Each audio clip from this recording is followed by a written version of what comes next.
तो उसका क्या हाल है अच्छा, मैदे वालों का? मैदे वालों को ये हाल है कि आप सिर्फ इलायची और सौंफ का कावा पीना शुरू कर दें, ठीक है। तो उनके अंदर से जो स्मेल है वो आना बंद हो जाएगी। और दिन इलायची और सौंफ का सौंफ, कावा हाँ, उन लोगों के लिए जिनके मुंह जिनके से मुंह से स्मेल आती है। स्मेल आती है, जिसकी वजह मैदा है। जी जी जी, हाँ, सिर्फ सौंफ, ठीक है। 1 चम्मच सौंफ हम्म। और 3 इलायचियाँ, हम्म। 2 कप पानी में हाँ। उसका कावा बना लें, हाँ। वो आप पीना शुरू कर दें हाँ। 2 टाइम। हाँ। और दूसरा अर्क गुलाब, हम्म। दिन में 3-4 बार अर्क गुलाब की कुलियाँ करें। ठीक है।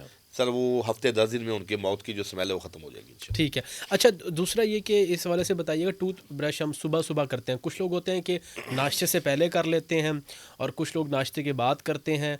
क्या कौन से ज़्यादा तरीका मुफीद है? और इसके साथ साथ ज़रा ये भी बताएं कि ब्रेकफास्ट से पहले करना है और ब्रेकफास्ट कैसा होना चाहिए सुबह सुबह, ज़रा उस रूटीन के हवाले से बताएं। देखें, दांतों की जो सफाई है, चाहे हाँ। वो मंजन से करें, हाँ। ब्रश से करें, पेस्ट से करें, हाँ। वो नाश्ते के बाद होनी चाहिए। ठीक है। और रात को बेड टाइम पे, ठीक है। यानी हमारे यहाँ रात को लोग, खाने के बाद। जी जी, जब आप हाँ, सोने लगें सोने तो उस लगे। टाइम सफाई करें, हाँ। क्योंकि अगर आप उस टाइम सफाई नहीं करेंगे ठीक है। तो जो छोटे छोटे खाने के अंदर पार्टिकल्स आपके अंदर रुक जाएंगे, हम्म। वो पूरी रात आपको इन्फ्लेम कर देंगे ठीक है। आपके गम्स को। ठीक है। एक तो आप बेड टाइम पे ब्रश करके सोएं, और ठीक। दूसरा सुबह आप कुली करके आप नाश्ता कर सकते हैं। हम्म। सुबह निहार मुंह आपने कोई केमिकल की चीज़ मुंह में नहीं नहीं डालनी। डालनी। आपने नाश्ता करने के बाद आप अपने फिर दांत साफ कर सकते हैं। मैं ये हम्म। कहूँगा कि उसके लिए आप जो हमारे पुराने मंजन चल रहे हैं, हाँ। जैसे मैंने अभी आपके इस हाँ। प्रोग्राम में भी मंजन बताया, हम्म। वो मंजन लगाएं, हम्म। और उससे आपके मुंह में एक स्मेल भी आपकी एक अच्छी आएगी, हम्म। और आपको जो है ना कोई केमिकल चीज़ से आपको कोई मतलब खाने पीने में भी कोई नुकसान नहीं होगा।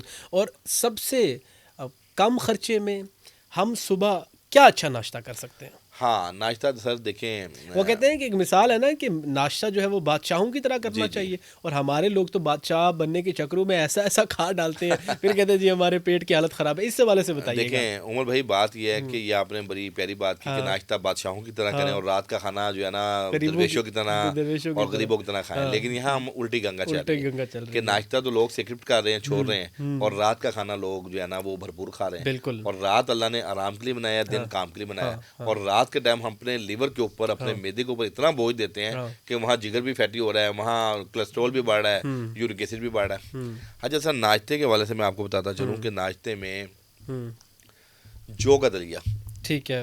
अच्छा इसको हम तलबीना कहते हैं, जो नबी मेहरबान की मरगूब ग़िज़ा थी। हम्म। हफ्ते में 2 दिन हर शख्स को तलबीना खाना चाहिए। हम्म। तलबीना क्या है? ठीक तलबीना ओनली 3 इंग्रेडिएंट्स का नाम है। ठीक है। नंबर 1 जौ का दलिया, हम्म। नंबर 2 दूध, और हम्म। नंबर 3 शहद। ठीक है। बाकी तमाम चीज़ें लोगों ने बेचने के लिए नट्स भी डाल दिए, ये भी डाल दिए, हम्म। Never ever. हम्म। ये 3 चीज़ें ही तलबीना है। हम्म। सुन्नत के सुन्नत, हम्म। नाश्ता भी बेहतरीन। हाँ, आपकी स्वाबदीद है, उसमें बादाम डाल लें, पिस्ता डाल लें, काजू डाल लें, अखरोट डाल लें, ये आपकी स्वाबदीद है। नंबर 1। नंबर 2, हमारे पुराने बुजुर्ग जो है ना सागूदाना का नाश्ता किया करते थे। हाँ। और सागूदाना के नाश्ते के बारे में बताऊं कि सागूदाना पहले वक्तों में जब जंगें होती थी ना, तो फौजियों को सागूदाना की खीर खिलाई जाती थी अच्छा। कि वो तबीयत को ब्लोटिंग भी नहीं करती थी, फ्लैचुलेंट भी नहीं करती थी, और आपको चाकू चौबंद रखती थी।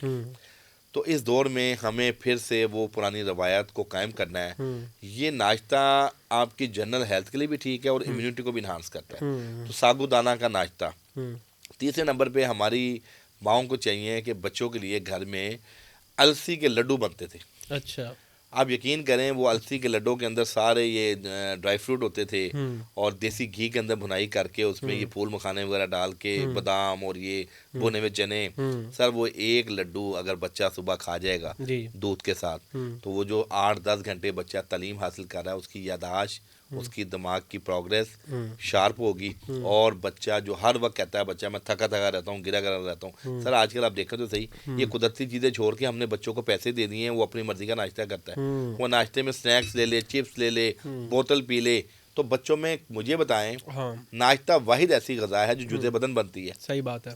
और नाश्ते के अंदर ही हम न्यूट्रिशन नहीं लेंगे तो फिर बढ़ोतरी कैसे आएगी? आज देखेंगे, आज हमारे नौजवान बच्चे हमारे इम्पोटेंसी में, एजोस्पर्मिया में, बे औलादी में बढ़ रहे हैं। उसकी क्या वजह है? उसकी वजह यह है कि फूड के अंदर जो एक नेचुरल न्यूट्रिशन की रिक्वायरमेंट है वो हमें पूरी नहीं मिल रही।